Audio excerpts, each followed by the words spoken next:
The communities in Southeast Alaska are urgently appealing to the federal government to take action regarding the rapidly increasing population of sea otters and the significant effects this has on vital fisheries in the area.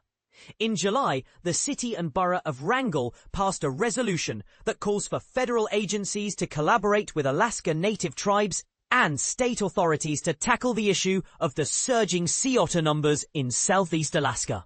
This resolution is part of a broader movement, as Wrangell has encouraged over a dozen other local governments and organizations to join their cause.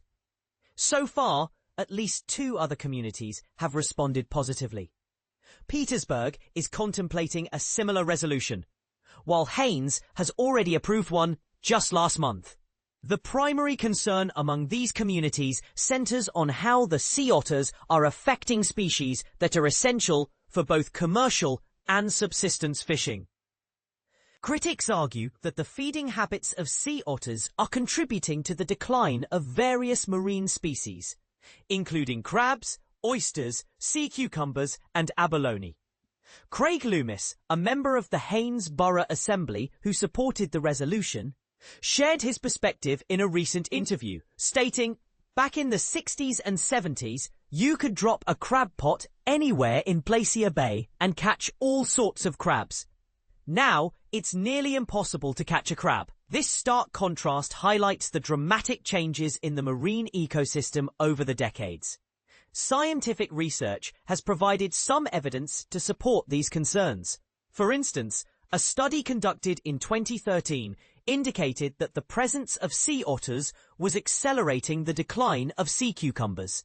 However, the overall impact of sea otters on the marine ecosystem and fisheries remains a complex and debated topic. A more recent paper, published in 2024, noted that while the initial reintroduction of sea otters to Sitka Sound was associated with a significant drop in abalone populations, the long-term effects of otters on abalone are not as straightforward or well understood. What is indisputable is the remarkable growth of the sea otter population in the region since their reintroduction in the 1960s. A move that followed their near extinction due to the Russian fur trade. According to the latest population survey conducted by the US Fish and Wildlife Service, there were approximately 22,000 sea otters in Southeast Alaska in 2022, more than double the estimate from 2008. However, this number is still significantly below the estimated carrying capacity of 48,000 otters for the region. Fishermen, both commercial and subsistence, have been vocal about the serious repercussions they have faced due to the growing otter population. In Wrangell's call to action, the city and borough manager expressed that the situation has reached a breaking point for the community, leading to the near collapse of once thriving crab fisheries and dive harvest areas. Robert Venables, the executive director of Southeast Conference, shared a concerning anecdote from a mariculture farmer who felt as though they were running a cafeteria due to the frequent raids by sea otters. Interestingly, surveys and local observations suggest that sea otters have not yet established a significant presence in the Upper Lynn Canal near Haines. However, Loomis expressed his worries that this could soon change, stating, "Are the sea otters coming this way? Absolutely." These recent resolutions align with a proposal from Alaska U.S. Representative Nick Begich, who suggested rolling back certain aspects of the Marine Mammal Protection Act last month. This federal law governs the management of marine mammals, including sea otters, and currently restricts hunting to Alaska Native people for subsistence or traditional crafts.